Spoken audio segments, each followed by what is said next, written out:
Hey everyone, Jacob Wuwert from the National Sports Media Association. I am here today with Massachusetts 2022 Sportscaster of the Year, Joe Castiglione. Congratulations on the award and thank you for being here today. Well, thank you so much. It's quite an honor, and certainly I'm very pleased about it. Awesome. How did you get started in the sportscasting business? Well, like most frustrated player, and it was the next best thing. And I started on my own, doing play-by-play off the television or my own fungo games. And then when I went to college, I worked college radio at Colgate University doing football and basketball. We couldn't do baseball because in those days there was no electricity at the baseball field, and we didn't have power operated equipment, no battery equipment. So we never did baseball, but now they don't even have a baseball team. But my first baseball job was with Cleveland in 1979 on TV. Awesome. What do you think separates you from you and your peers?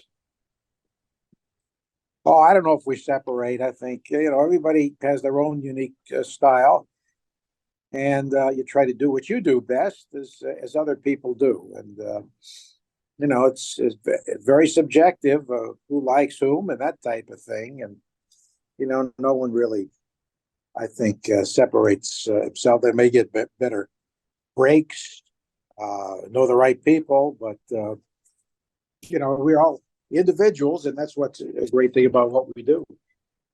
Awesome. How did you get to where you are right now? Well, I was in Cleveland and doing TV. And 1983, John Miller left the Red Sox to go to the Orioles, and Ken Coleman was the voice of the Red Sox. And I knew Ken's son. They put me in touch with his dad, and they liked my tape. And usually we don't have too much say as sportscasters who we work with. That's usually a management thing. But in this case, Ken did have some say, and he really helped me get to Boston. 1983, and I've been there ever since. Awesome. Long time there, I hear. What inspired you to go down this path of sportscasting? Well, I always wanted to do it because I love baseball, I love sports, and I wasn't good enough to play very long, so it was the next best thing. And Fenway Park is my office. I love what I do. Awesome. Who would you say you look up to in the sportscasting world? Well, my broadcast hero was the late Mel Allen, the voice of the Yankees, who I still think is one of the greatest ever. He was wonderful. Artie Harwell was very good to me when he did Tigers. Ken Coleman, who brought me here. There's so many people that help you along the way. Awesome. Last question. What advice can you give to young people like myself or students who want to get into this business?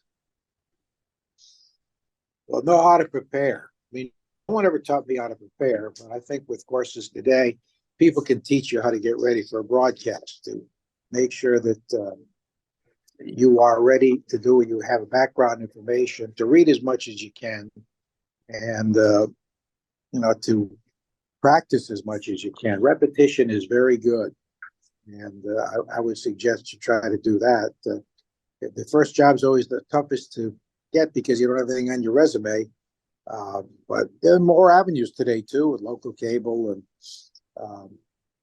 internet things, with broadcast being done, game play-by-play being done on internet radio. So there's so much out there, and just get involved and do it and repeat it. If you want to be on the air, you should be on the air and not working in the background, because you're not going to get a chance. Awesome. Well, thank you again for your time, and I hope to see you in person at the awards in June. Okay, thank you very much.